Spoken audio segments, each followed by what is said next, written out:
최근 코스피가 하루에 12% 넘게 밀리고 원화가 17년 만에 달러당 1,500원을 잠깐 넘길 정도로 시장이 크게 흔들렸었습니다.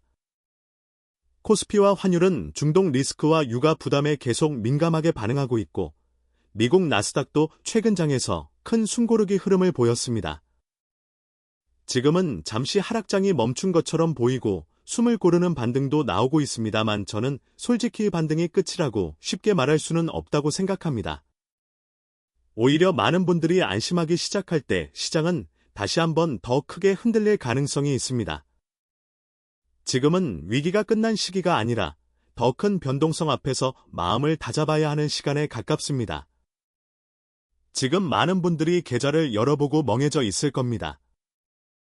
며칠 만에 수익이 사라지고 몇 달 동안 모아둔 평가 이익이 순식간에 지워지고 어떤 분들은 퇴직연금 계좌까지 불안한 마음으로 보고 계실 겁니다.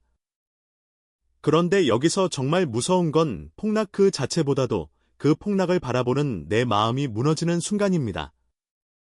시장은 언제든 흔들릴 수 있지만 내 판단이 무너지기 시작하면 그때부터 손실은 훨씬 더 커질 수 있습니다. 사람은 계좌가 파랗게 질리기 시작하면 이성보다 본능이 먼저 움직입니다. 지금이라도 팔아야 하나, 더 늦으면은 큰일 나는 거 아닌가? 이번엔 진짜 끝난 거 아닌가? 이런 생각이 머리를 꽉 채웁니다. 하지만 역사를 보면 시장 폭락은 늘 반복되어 왔습니다. 금융위기 때도 그랬고 팬데믹 때도 그랬고 전쟁과 금리 충격이 겹칠 때도 그랬습니다. 문제는 폭락이 아니라 그 순간 투자자가 공포 때문에 어떤 행동을 하느냐입니다. 많은 개인 투자자들이 같은 실수를 반복합니다. 떨어질 때는 무서워서 팔고 반등이 나오면 그제야 안심하고 다시 들어갑니다. 결국 바닥 근처에서 팔고 다시 비싸진 뒤에 사는 겁니다. 이 패턴이 쌓이면 시장이 무서운 게 아니라 내 심리가 내 계좌를 무너뜨리는 구조가 만들어집니다. 그러니까 폭락장에서 가장 위험한 적은 시장보다도 투자자의 패닉입니다. 그래서 지금 필요한 건 겁먹지 말자는 허무한 위로가 아니라 왜 이런 폭락이 더 빠르고 더 고통스럽게 다가오는지부터 차분히 이해하는 일입니다. 예전에도 폭락은 있었습니다. 하지만 지금 폭락장은 속도가 다릅니다. 과거에는 뉴스가 천천히 퍼졌고 사람들도 천천히 반응했습니다. 지금은 다릅니다. 스마트폰을 켜는 순간 속보, 커뮤니티 글, 단톡방 캡처, 유튜브 썸네일, 자극적인 전망이 한꺼번에 밀려옵니다. 누군가 끝났다고 외치면 그 공포가 순식간에 번집니다. 그 다음에는 생각보다 손가락이 먼저 움직입니다. 이것이 오늘 시장이 더 무서운 이유입니다. 공포가 정보의 속도를 타고 퍼지고 그 속도가 사람의 판단을 이겨버립니다. 여기에 인간의 본능까지 더해집니다. 우리는 같은 크기의 이익보다 손실을 훨씬 더 크게 느낍니다. 50만 원 벌었을 때의 기쁨보다 50만 원 잃었을 때의 고통이 훨씬 큽니다. 그래서 하락장에서는 냉정한 분석보다 당장 도망치고 싶은 마음이 훨씬 강해집니다. 거기에 빚이 들어가면은 시장은 더 잔인해집니다. 내 돈으로만 투자했을 때는 버틸 시간이 있지만 빌린 돈이 섞이면 이야기가 완전히 달라집니다. 주가가 일정선 아래로 내려가면 내 의지와 상관없이 강제로 주식이 팔려나갑니다. 바로 반대 매매입니다. 누군가 강제로 던지면 주가는 더 떨어지고 그 하락은 또 다른 사람의 반대 매매를 부릅니다. 그렇게 하락은 눈덩이처럼 커집니다. 많은 분들이 바닥인 줄 알고 들어갔다가 지하실을 보고 그 아래에 또 지하실이 있다는 걸 뒤늦게 깨닫는 이유가 바로 여기에 있습니다. 시장은 싸다고 바로 멈추지 않습니다. 시장은 버티는 사람이 사라질 때까지 더 아래를 보여줄 때가 많습니다. 그래서 폭락장에서 특히 하면 안 되는 행동이 분명합니다. 공포에 전량 매도하는 것, 뉴스 한 줄 보고 바로 사고하는 것, 며칠 안에 방향을 마치겠다고 덤비는 것, 그리고 레버리지로 무리하는 것입니다. 이런 행동은 결국 가장 싼 구간에서 던지고 다시 비싸진 뒤에 쫓아 들어가게 만들 가능성이 큽니다. 특히 지금 한국 시장이 더 민감한 이유도 분명합니다. 한국은 에너지를 대부분 수입에 의존하고 중동산 원유 의존도 높습니다. 그래서 중동에서 전쟁이나 운송 차질이 커지면 국제 효과가 뛰고 환율이 흔들리고 외국인 자금이 빠지면서 주식 시장까지 함께 충격을 받기 쉽습니다. 실제로 최근 한국 시장 급락도 이런 지정학 리스크와 유가 충격이 크게 작용했습니다. 그러니까 지금의 하락은 단순히 누가 겁을 먹어서 생긴 문제가 아닙니다. 유가와 환율, 외국인 수급, B2 그리고 이미 많이 올라있던 시장의 과열이 한꺼번에 겹치면서 생긴 구조적인 흔들림입니다. 그렇다면 이런 장에서 살아남는 사람은 누구일까요? 많은 분들은 바닥을 정확히 맞히는 사람, 뉴스보다 한 발 빠른 사람, 내부 정보를 아는 사람을 떠올립니다. 하지만 정말 오래 살아남는 사람은 그런 사람이 아닙니다. 오히려 미래를 완벽하게 맞히지 못해도 흔들릴 때 무너지지 않게 미리 규칙을 만들어준 사람입니다. 공포가 밀려오면 사람은 원칙을 잊기 쉽습니다. 그래서 좋은 투자자는 매번 감정으로 결정하지 않습니다. 미리 정한 규칙으로 움직입니다. 내가 왜 투자하는지, 얼마까지 흔들려도 버틸 수 있는지, 어느 정도 현금을 들고 있을지, 어느 자산까지 분산할지 이런 걸 평온할 때 정해두는 겁니다.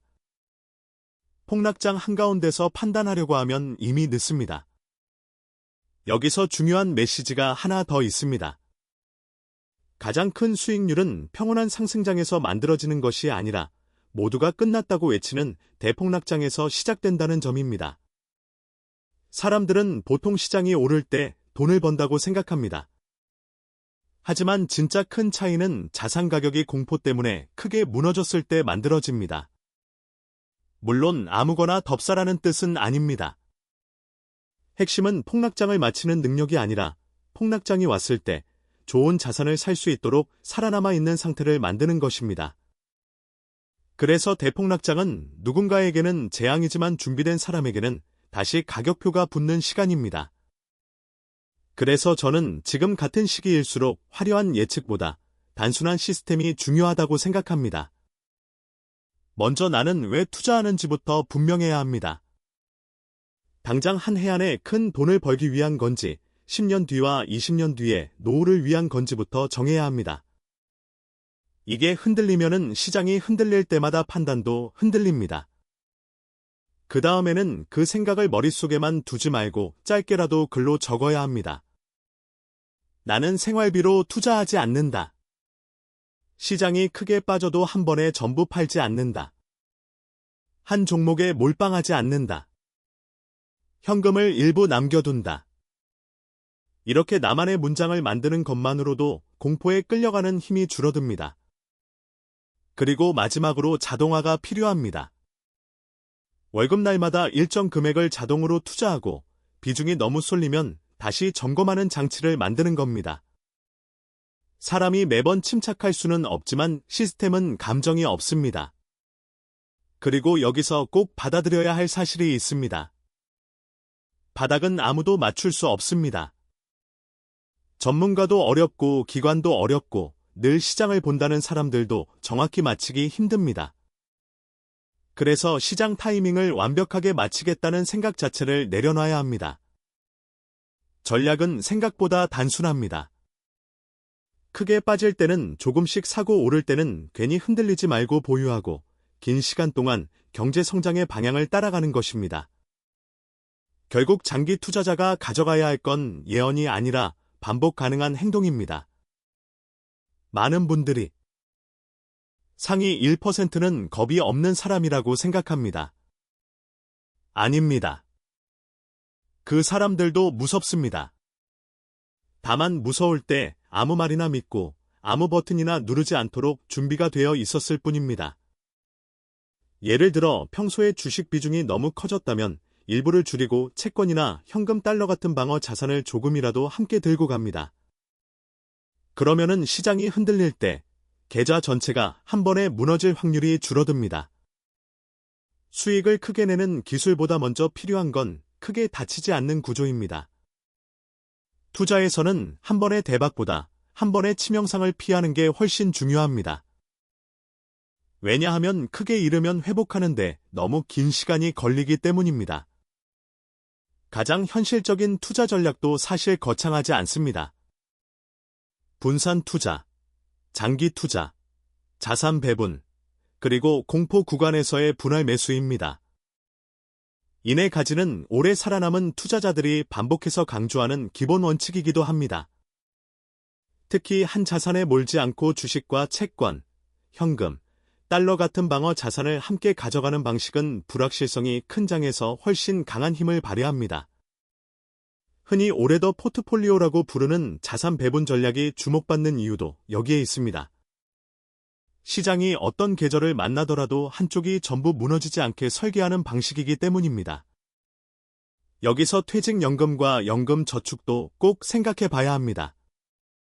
많은 분들이 계좌만 만들어 놓고 몇 년 동안 그냥 방치합니다. 그런데 그 안에 내 노후 자금이 원리금 보장 상품에만 묶여 있을 수도 있고 반대로 본인도 모르게 너무 공격적으로 들어가 있을 수도 있습니다. 중요한 건 남들이 좋다는 상품 이름이 아닙니다.